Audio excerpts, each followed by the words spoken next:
Good morning, good morning. This is Jacqueline Richardson, Miss JJ Diamond, Jackie Deja, whatever y'all call me. It's a wonderful day in the neighborhood. Now, today I want to talk about tipping in our fast food restaurants. Yesterday, a little rough day for me. Money is scarce, so I had to take my baby, Egypt, to McDonald's to get something to eat. And she hates when I tell y'all the truth, but gotta tell you the truth. Anyway, it's more expensive to go to the supermarket to feed, to make a meal than it is to just go to McDonald's and get a $10 meal. And it's not every day that she eats McDonald's, and I keep trying to tell her she can't eat McDonald's every day, even though some days I be ready to cook and have the food to cook, and she wants the McDonald's. Anyways, guys, a couple of days prior to that, Egypt has been watching, and this is why we got to watch what we do in front of the youth, because they're always watching. Okay, and she seen me talking to a guy that was sitting inside McDonald's, chilling, eating his food, and yesterday I thought I was going to McDonald's just to pick up the food and we leave, and she sat down with her food at the table and ate. And I was like, wow, okay. So I'm sitting in the car and I'm talking to my other daughter and I'm like, okay, she's taking forever. What is she doing? She's eating her food. Like, okay, you could go home and eat your food. But she wanted the new experience, which she had seen someone else do it, and she wanted to try it, So that's what she did. However, I was watching another youth that, he was in there, I guess, eating or whatever he was doing. And then when he got up from the table, he took change out of his pocket and put it on the table. Okay? Now, I'm watching the whole scene, guys. I'm just watching the whole scene. So now the lady comes, one of the workers, and she has to wipe down the tables from them making mess. And she got her change. Okay? It wasn't a lot. He didn't have a lot to give her. But change add up.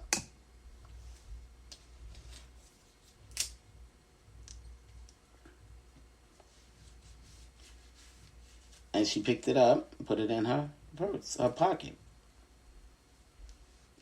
Now I say that to say, not only at McDonald's, okay, this also happens at Chick-fil-A. I was in Chick-fil-A one day, and one of the youths was working, and somebody had left their food and just left it there, and it was just a mess. Okay, they didn't get up and put it in the trash. They didn't do anything. Okay. Now, only places we do that is in restaurants.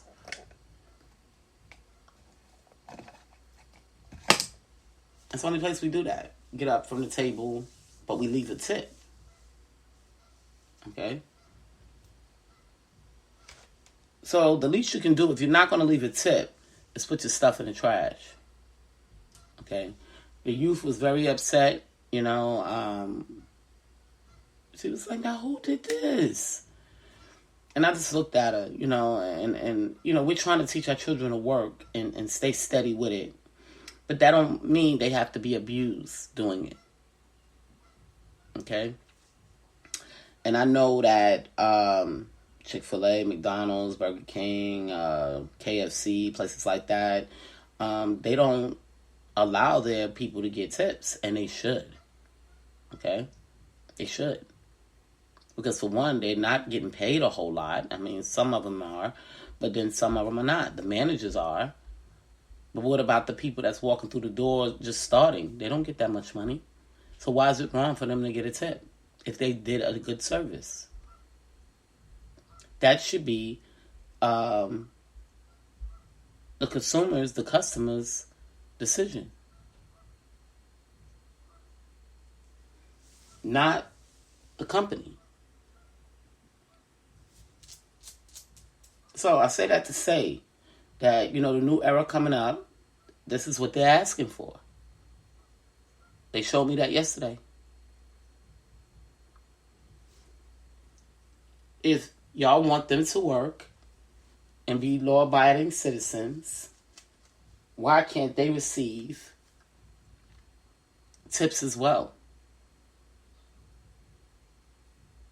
It could be change. It could be $1. It could be $2. Something. Because they still got to wipe up behind you. I just thought I would throw that out there. Because it was just the most beautiful thing. I'm sitting in the car. And like I said, normally we just go to McDonald's, grab out to go and go. That's it. And this particular day, Egypt felt that she wanted to, her surroundings while eating was going to be McDonald's.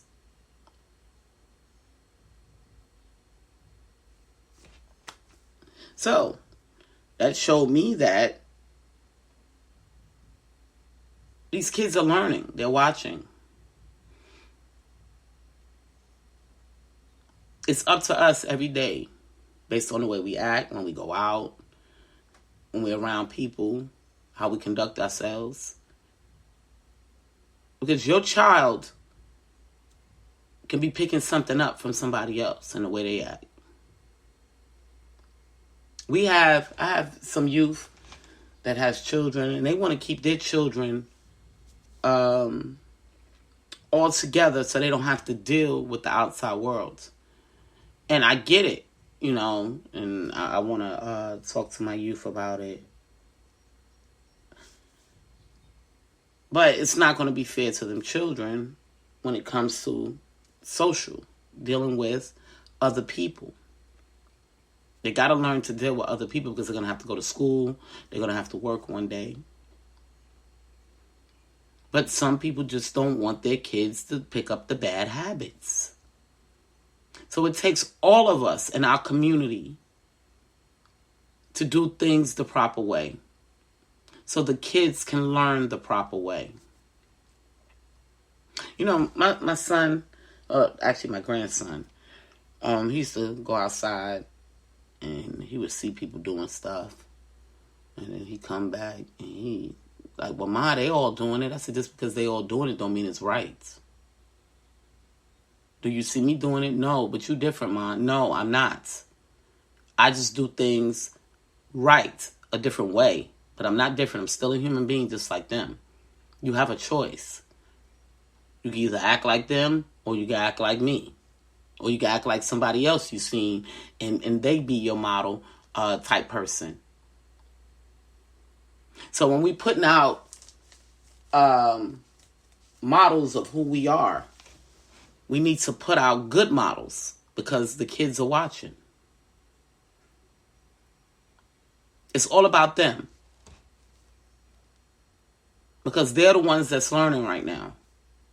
They're the ones that's growing. And they're watching.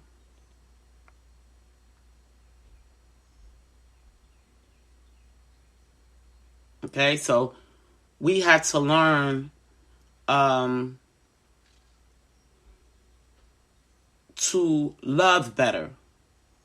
Not only love ourselves, but love those children too that's coming up in this new era. Because we want them to be better than us. We're not perfect. We're going to make mistakes. But sometimes we need to analyze our situation before we make decisions, especially when we're out in the street. Look around you. See if there's children around. It's like I'm a cursor. I curse a lot. And I was upset and I said, God damn it, blah, blah, blah, blah, blah, blah, blah. And I was just going off. And then I turned around and I saw kids and I'm like, I'm so sorry. And the lady looked at me like, it's common, like, See, cursing became a common thing. But when you start disrespecting, yelling, screaming, fighting, kids are watching these things.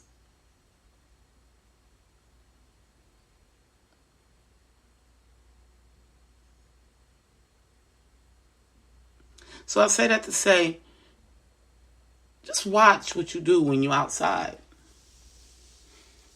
Watch the way you act because somebody's watching you. Even when it comes to the teens.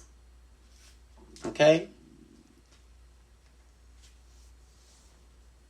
They have little ones that's watching them. Oh, so that's how I'm supposed to act. That's how I'm supposed to do it. Okay. Just like my babies, they watch me. I lead by example. They see me struggle out there, go to work, come home and repeat the cycle. Then I get paid. They see me come with bags. They know that I worked all week. So I got paid. Now here I'm reaping the benefits. Then the next week they may see me with no bags because they know I got bills to pay. It's the reality of real life. And they're watching.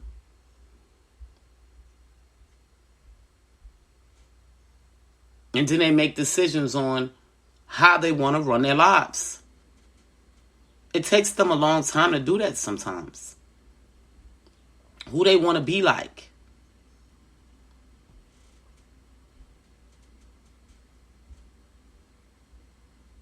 And this is why we're there for them. This is why we help them. Because they need guidance. Even if they're not home with their parents because they messed up. And they're staying with other people. They still need guidance.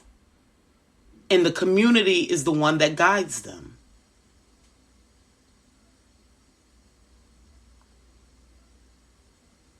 You're going to have some hard-headed youth that don't know what they're doing, know what they're saying. Just want to be ignorant sometimes. But then those are the ones that everybody just look at them and then walk away. Get yourself together and then we'll deal with you again because your attitude is like out of this world right now. That's not how we do things. But they have to watch and see. Anytime there's older people around, that's the people that they watch. And if all the old people are doing bad stuff, who's really raising these kids?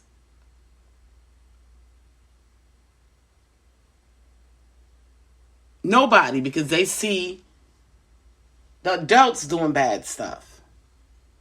So this is how they feel they're supposed to live. But this is the way it is. So I have to accept this, that this is the life. No, it is not. It's just that your people chose, or your friends, or the adults that were you around, chose not to lead properly.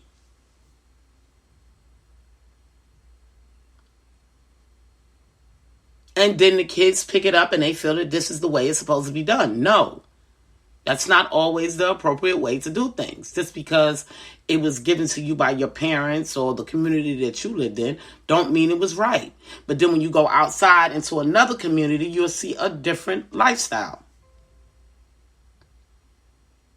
Just like when I used to live in Maryland. We all lived the same lifestyle. We went to work every day, Friday. Like I showed y'all on social media, we go to the Costco's or the BJ's or the Sam's Club, wherever the gas station where the gas is cheap. And we get our gas up for the weekend or the week. Because we budgeted. So we know how much gas we're using. We know what we got to spend. Then we go to the market, buy our food. If we're going to barbecue that weekend, we get a little extra stuff. Most of the stuff we already have at home, so we don't really need that much. Because when we got our income tax, we buy the extra stuff that we would use throughout the year.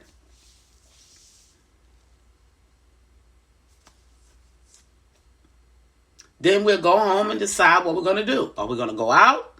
Are we going to set up the grill and get that popping, put some music on? Somebody in the family might go get a few drinks. You know, what we doing? This is what we do. In a suburban community. If we don't have no money, we still have fun. We have fun at the place that we paid for the last 30 days.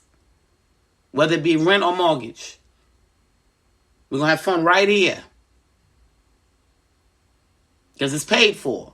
Why do I got to go pay somebody else to go have fun when I can have fun right here? Because this is already paid for.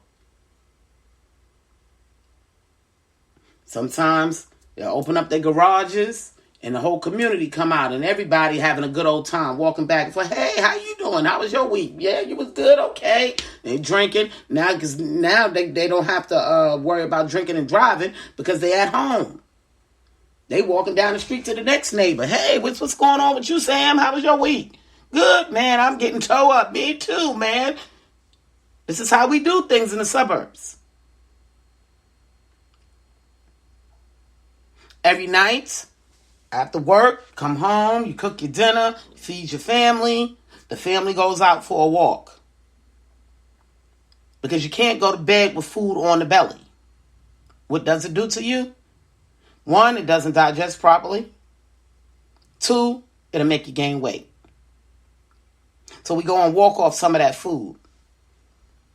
In every suburban community, 6, 7, from 7 to 8, you will see people walking. Walking their dogs, walking themselves. Because they ate dinner. Now it's time to walk it off, go home, and get ready for the next day. It's simple. And when Friday come, we let our hair down. Party time. Sometimes people got to work on Saturday. They still party on Friday. And got to get up the next day and do it again.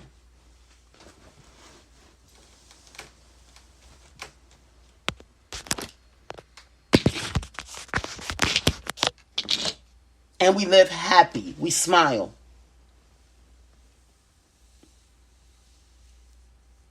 Drama free.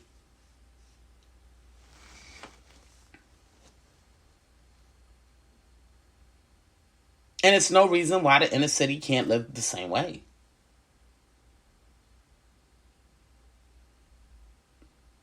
Without all the chaos. But it takes an adult to lead properly. You know, I thought it was only in Maryland that they was living like that. But when I came out here and was in the suburbs, and I said, oh, wait, hold on. I said, I feel like I'm in Maryland. Okay, they do it too.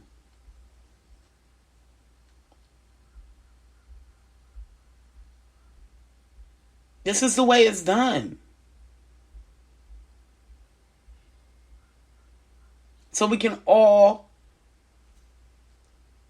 be happy. Every moment it's not going to be happy.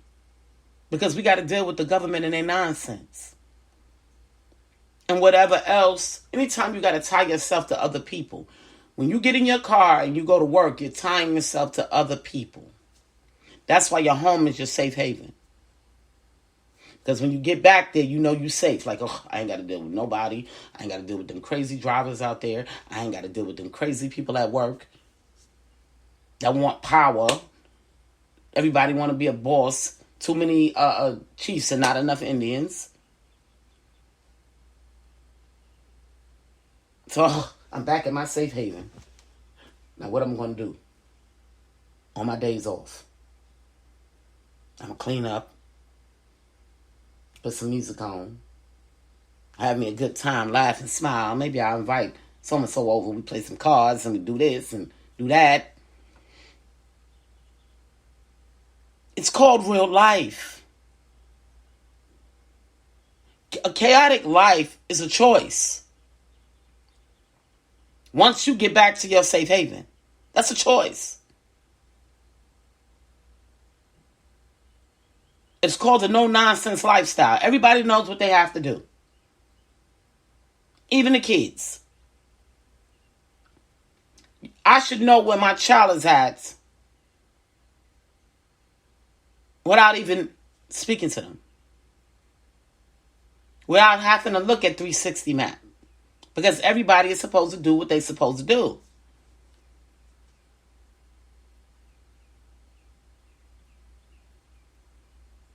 And that's just what it is. When I pull up to my home at whatever time it is, and I know my daughter is supposed to be in the house, And she'll say to me, when I open up the door, I'll say, Egypt. And she'll say, Mom, what did you calling me for? Because I know you're supposed to be in here and I want to answer. Because if you're not in here, here we go with the chaotic lifestyle. Because now I got to find you. Now I got to look for you.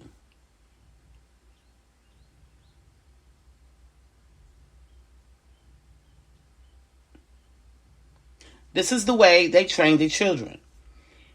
Now, I have people tell me, oh, so we're going to live like we're whites? No, because black people live the same lifestyle. You're going to live traditionally with a consistent lifestyle. You know, when I was coming up, I could be out in the street somewhere, coming home late for school, and it could be 4:45. I knew exactly what my family was doing at 4:45. They were setting the table for dinner. And I say to myself, let me hurry up and get home. Because if I don't make it there by 6, I'm not going to eat, because the dishes are going to be up, the food is going to be up. I have to get home before 6 o'clock. Any of my friends, and I lived in a city, in the Bronx, any of my friends can tell you, if I looked at the clock and it was almost 5 o'clock, I tell them I got to go because they're getting ready to have dinner. And I got to go eat. I'm hungry. Because that's when everybody start piling in, the family start piling in, and the first thing people want to do when they get home is eat and then relax. This was every night. I lived every single day where I ate dinner at 5 p.m. Every night. And by 6 p.m., the kitchen was cleaned. And then from there, we could do what we want to do.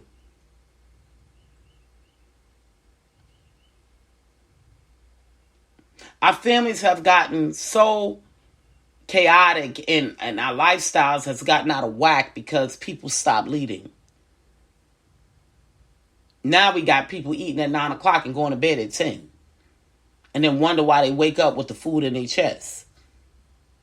Oh, I ate something bad last night. No, you didn't. You ate it and went to sleep. And didn't have a chance to digest.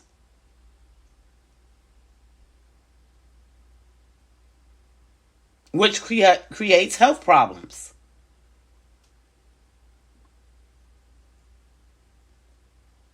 So we have to learn to have a repetitive lifestyle. We do the same thing every day until the weekend comes, and then we have fun. Or whatever your days off is.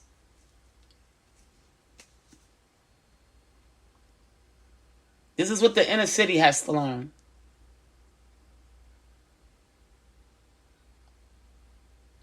And we're working and we're teaching every day.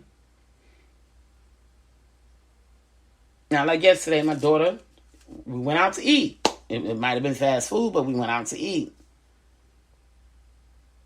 And she ate her food at the Mcdonald's. By 6 o'clock, we was back. And she was good. She went doing her schoolwork and playing Roblox, which she does best.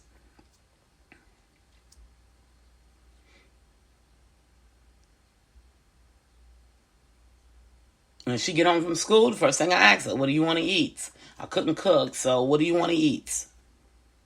My priority as a parent is to make sure that child eats before that child goes to bed. That's my job as a parent. And it doesn't eat at the last moment. It eats at a good hour where it can still walk around and be up, and because I'm responsible for that child's health as well. Not only because the government says so, because God says so as well.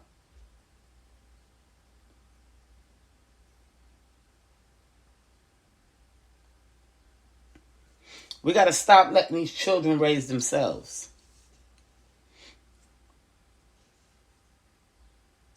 And then they go to the street looking for people to raise them.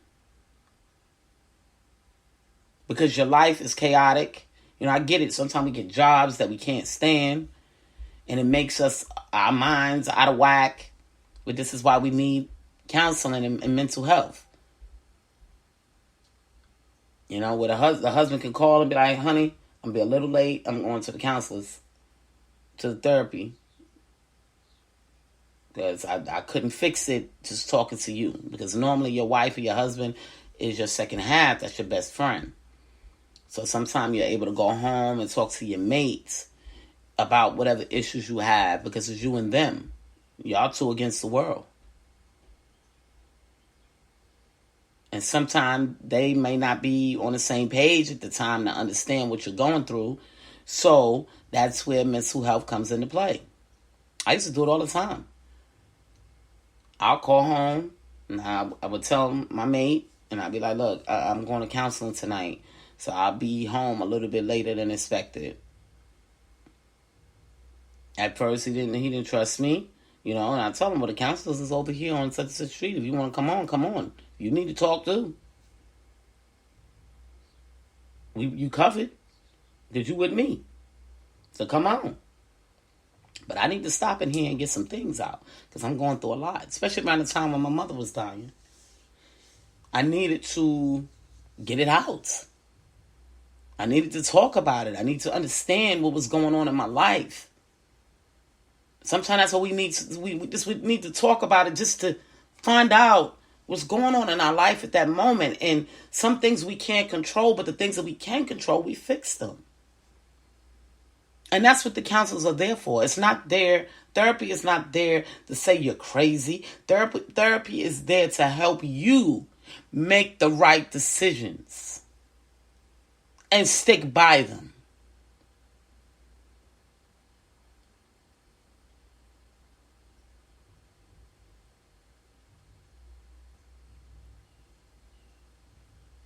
That's what therapy is there for. And if you feel like you can't confide in someone else and want them to agree with you, because even though sometimes people just want other people to agree with them, but that don't mean agreeing with them is right, because what they could be doing is wrong.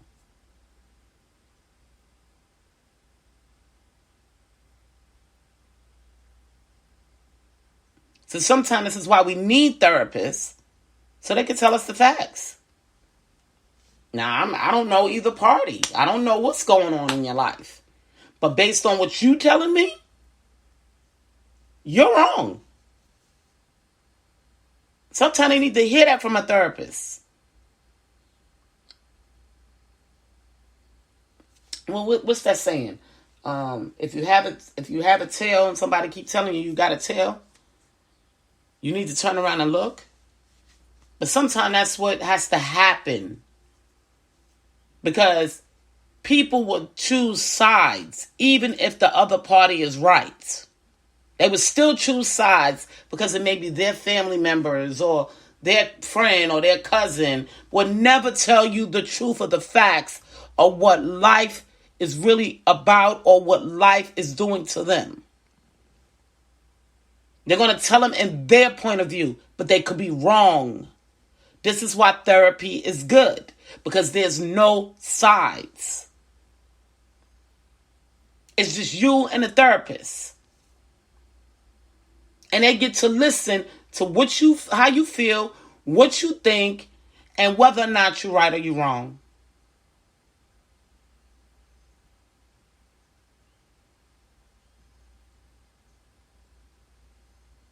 This is why we have so much mental health issues, because people confide in friends and family, and they might not have been brought up properly.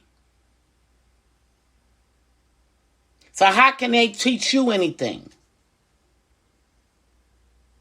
You go to the professionals and see their theory in the stuff that you've been doing, and see if they agree with you. I love when a person call me crazy, because I go to the therapist. I said, well, this is what happened. And they look at me. Well, you was right for what you did. Based on what you're telling me. I'm like, I know I was right, but I just wanted to come and check it out because they said I was crazy. But you telling me, great, thank you for reassuring me that I was doing the proper thing. And if the people don't want to follow suit based on what I went to therapy and received, then I know that those are the type of people that I cannot be around. Because they're going to continue to do negative based on what they've learned or what their people are telling them. Instead of going to get the professional help that they really need to see the wrong in a situation. See, I've been going to counseling all my life. I started at 12 years old after my little brother died. I had no other choice because I lived a traumatic experience. So I was blessed to know that if things is not looking right and the people around me is not right, it's time for me to go seek professional help. I've been on one depression pill. They put me on after a car accident. Prior to that, I've never been on any depression medications, and I'm not on no depression medications now. But I can't even get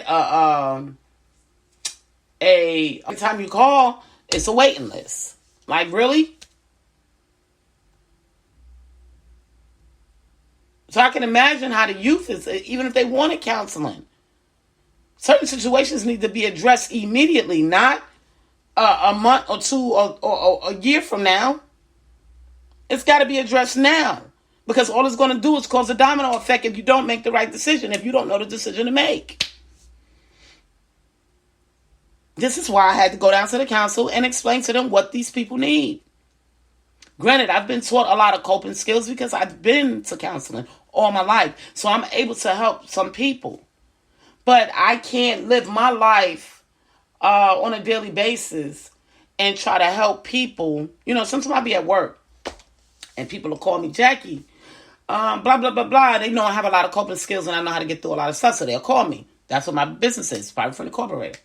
But I can't answer my phone at work to answer somebody's question or what they should do or how they should handle a certain situation. I can't do it. It's impossible.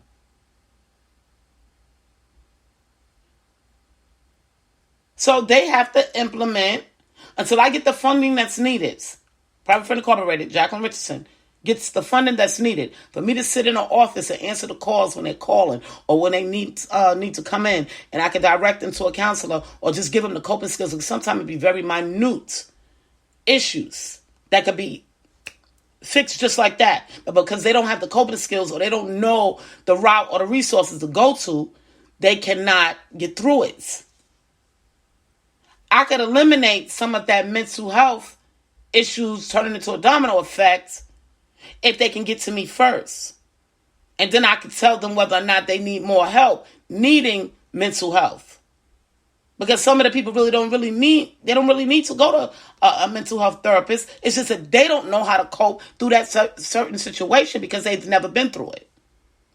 Or have someone that's never been through it to tell them how to cope with it. And that's just the reality of things. And I can't work a job trying to feed and take care of my family and cope with my issues and then trying to midday trying to service these people as well. I can't do it. It's going to have to be a job of mine. So I've decided to let it go until I get the proper funding. Don't call me. Because I could be doing X, Y, and Z for my family or my businesses, and I can't help you. Sorry. And that's just the way I'm handling it. I'm not talking anymore because it's making my life difficult because it's intervening in my life. But if you catch me on a day where I'm not doing anything, I'm pleased to help you. I'm pleased to give you the information. I'm pleased to tell you how you can cope with certain situations. Just like yesterday. I ran into a lady and she was telling me something at a restaurant. She was telling me something. And I was telling her why. But now when I see her again, I got to tell her the conclusion of what I found on why the people was doing certain things. Because what happens is domino effects is created. And then it hurts people. And then people retaliate. And that's just what it is. That's the cycle. But once you've created the cycle and you don't fix that cycle, then it's all left on you.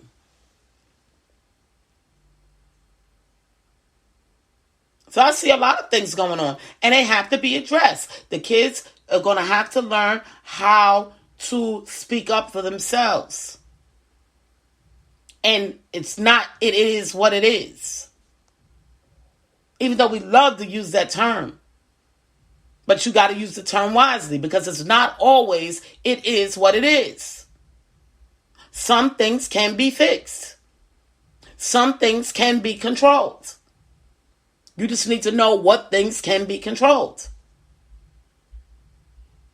But if you don't know, you say, hey, what am I supposed to do? It's like when you go down to the food stamp office and they take 30 days to give you something to eat. You supposed to say it is what it is? No. You still got to survive. You're going to do one of three things.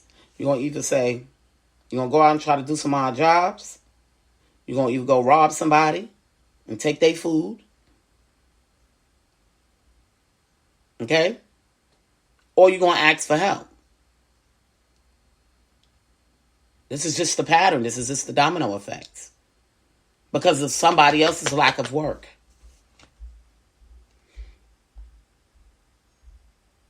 We're teaching the kids to try to go hustle and make money the right way.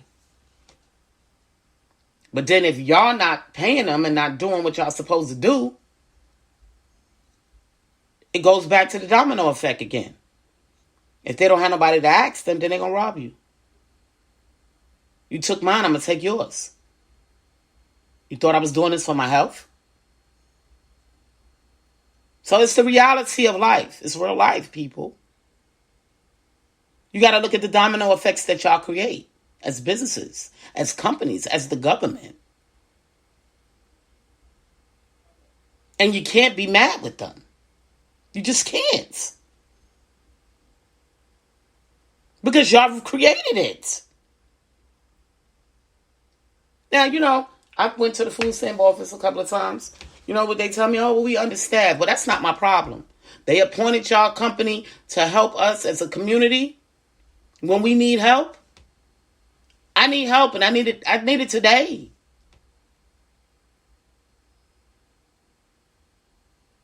Did y'all tell them that y'all was understaffed? And how many backlogs that y'all have? No, y'all took it, you left it like that and said, oh, well, because it is what it is. No. Somebody was supposed to be notified up top. Listen, we got a case overload of over 300 that we still haven't even gotten to. We need to hire immediately because these people are suffering. But everybody want to live on the note of it is what it is. Well, it is what it is when somebody busts you upside your head and take your money. And then you say to me, I would say to me, not me personally, you say to people, well, why did this happen? Why did this person try to take my purse? Why did they try to do this? Think about the karma that you've put on these people by not doing your part to clear your name. All you had to do is tell them, listen here, y'all got to do something because these people are suffering. That's all it takes. But then they want to cry about the crime rates. Well, y'all created the crime. Y'all created the crime within the people. So how can y'all be beefing about the crime rate? This is what y'all wanted. Because y'all don't want to do things right. Okay, then the government says, well, nobody's telling us anything. all right, well, I don't know about anybody else's community, but in this community, I speak for my people. I tell them, listen here, this is what's going on. Y'all need to fix it. Because my people are going, they going through issues.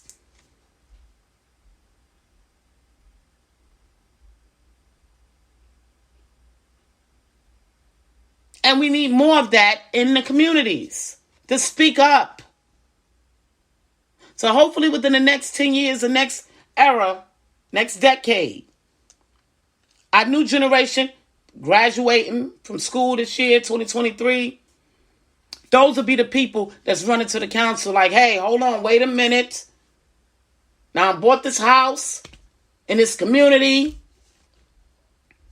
and the street is tore up. Why? Now I'm paying taxes.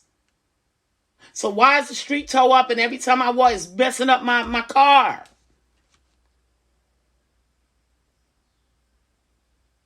It's messing up my whole community's cars.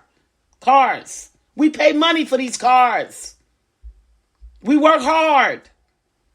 Can you please come fix the streets?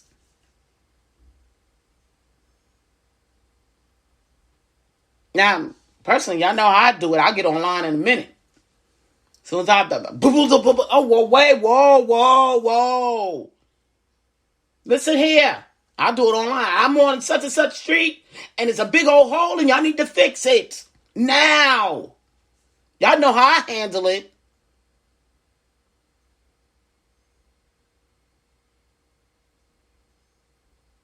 But then how about if I don't drive down that particular street?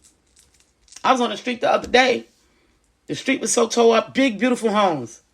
Street so tore up, I was embarrassed for them. And I don't even live in the community. Like, when are y'all going to go downtown and somebody going to go downtown and spaz out? Like, yo, look at this. Get somebody out here. I'm paying taxes. Don't tell me y'all don't have the money to get some concrete. Because my car is being tore up every time I come across this. And the people that come and visit me, car getting tore up too. They got to learn and speak up for themselves. And this is what we're teaching the next community. I'm sorry, y'all. This is what we're teaching the next generation.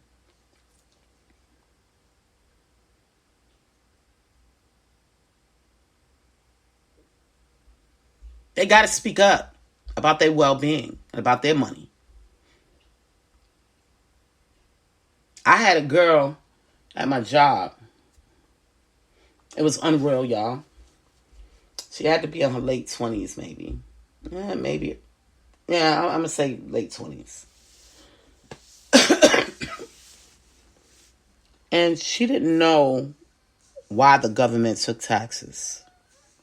She just thought that it was something that had to be done. One of those, it is what it is. And I had to explain to her, and this is crazy because she was a supervisor at my job.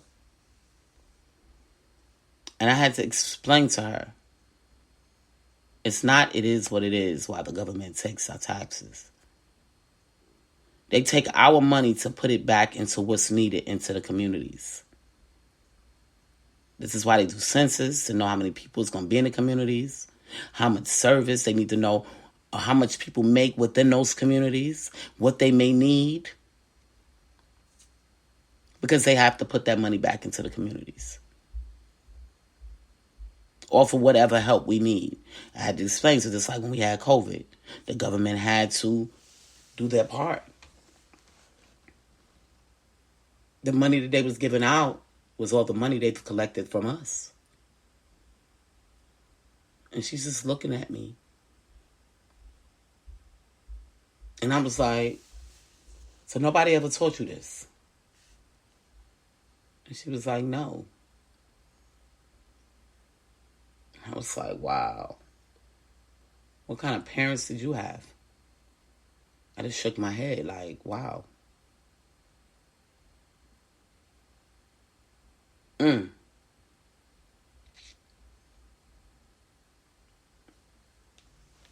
So it's not only happening in the black communities, it's happening in white communities as well.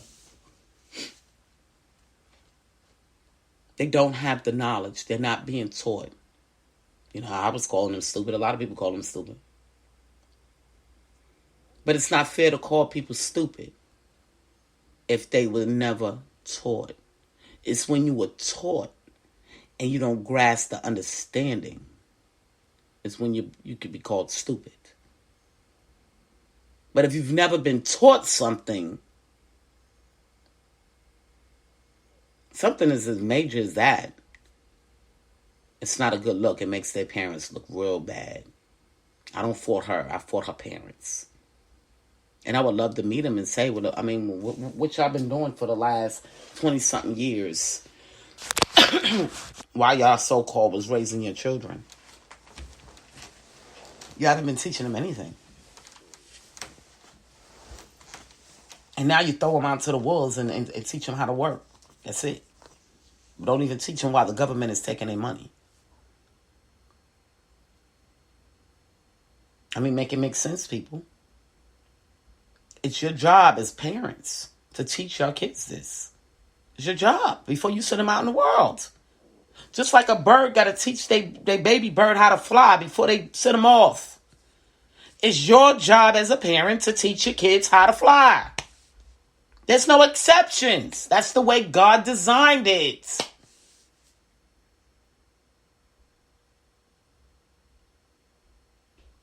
There's no exceptions. That's your job. Something as simple as that. This child was my supervisor and didn't even know why taxes were being taken out of her check. Who in the hell is her parents? And who is the fool that hired her? Do you see what we're up against in this world? You don't need a college degree to know why the government is taking taxes out your check. You don't need a college degree to know that if the city is not putting the money back into some of this stuff is common sense. But they don't even know that it's common sense. And it's not because how can I say? Because all people say they don't have no common sense. That's what's wrong with them. But if their parents didn't have any common sense, this is why they're the way they are. So I take it back to the parents once again. And this is why we're continuing to teach. We have no other choice because these parents wasn't teaching their children. And then they come to people like myself and other community leaders and say, well, why is this? And you're looking at them like, damn, you're 30 years old and you don't know? Okay, I'm sorry. This is why. What you're going through is not really that bad. It can be fixed in a matter of hours. They be ready to kill themselves. Oh my God, my life. I can't take it. I don't want to live. I need drugs. This is what they did. They took drugs when stuff got hard. And half of the time, it ain't even a serious situation. You see what the government has allowed the parents to do to their children, and now these children can't even make it, and then they're committing suicide and becoming drug addicts because they don't know? It's like, I'm going to use this for instance. My son had to go get his wisdom tooth pulled out, right? And they wanted to give him one of them hard drugs. I forgot what it was. But anyway, they wanted to give him some hard drugs. And I said, son, what they do? Because, when they get older, they take them in there by themselves. So I said, what they do? They gave me a prescription for this. And I'm like, that's the hard drug? Oh, no. Oh, hell no. Take this back in there and tell him to write you another script for some Tylenol or something. Because this one you ain't taking. That's my job as a parent. Because next thing I know, you'll be addicted and it was his fault. So he went back in there, and they gave him I think it was Tylenol. Was it Tylenol with codeine? I think it was Tylenol 3. I think it's Tylenol with codeine, I think.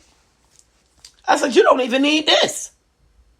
Okay, look. This is what we're going to do. We're going to go fill this. You take the Tylenol 3 for a couple of days. After that, I'm taking that bottle away, tossing it, and I'm going to give you some regular Tylenol. I'll just go buy it on my own. Because you're not going to become addicted to addict because they're trying to give you all these drugs.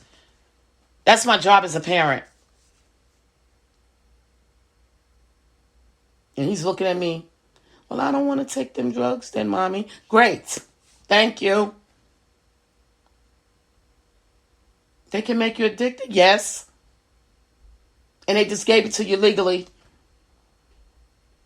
And you're 17. As a parent, I say no. Sorry, I think it was Percocets they gave him.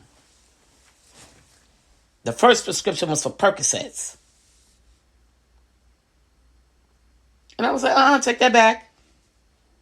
No, we don't want that. You tell him I said so. That's when he gave him the Tylenol 3s, I think. Then I let him take 2 of those or 3 of those. Then I gave him a bottle of regular Tylenol that I bought out the Walmart. Because Walmart sell the big bottle. You get 500 for like $5 or something like that.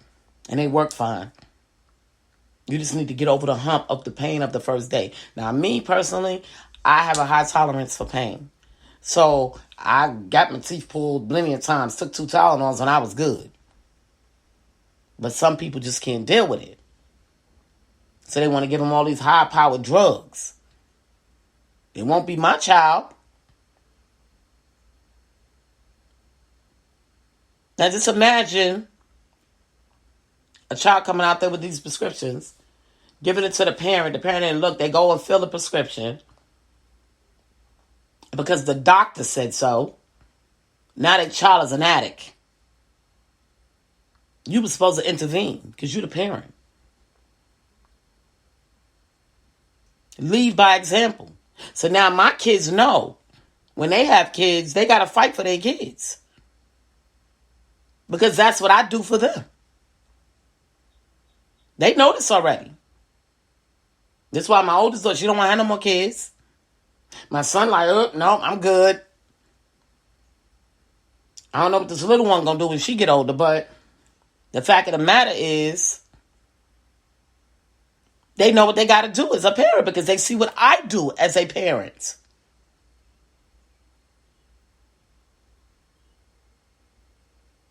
Well, this is how my mother would have handled it.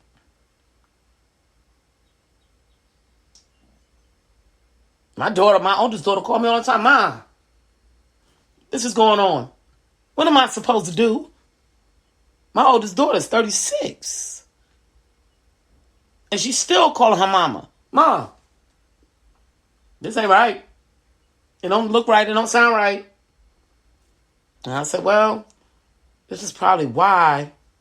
And maybe, but let's see how we can fix it.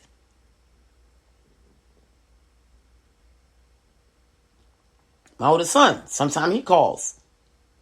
Mom, why is this like this? I don't understand. All right, well, let me break it down to you. You understand now? Oh, yeah, okay. Thanks, Mom. Because, it was too much.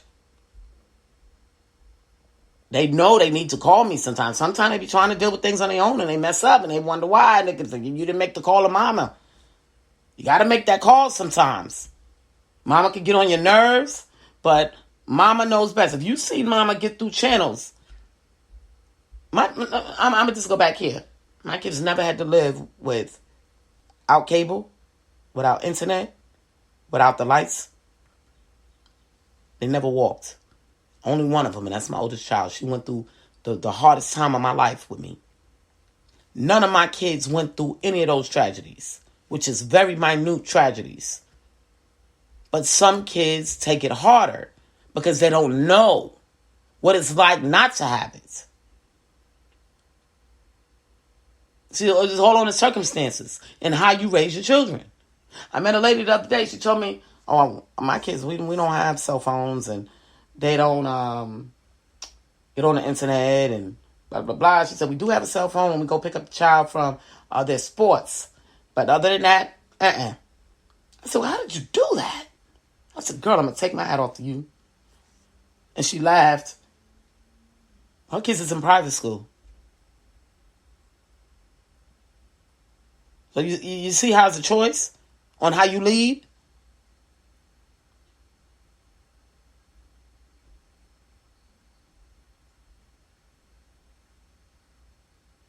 It's all a choice. Okay, some of us may not have the money for our kids to go to private school. But it's still a choice on how you want to direct your children and what knowledge you want them to have.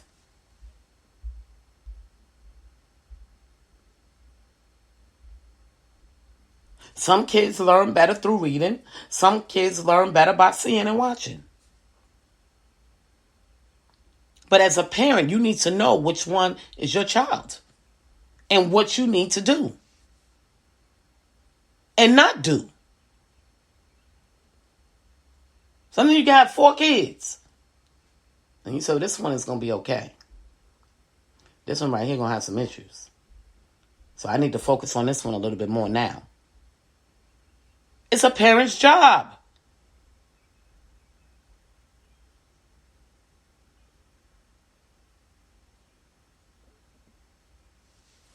This is Jacqueline Richard Simmons, JJ Diamond, Jackie, Deja, whatever y'all call me.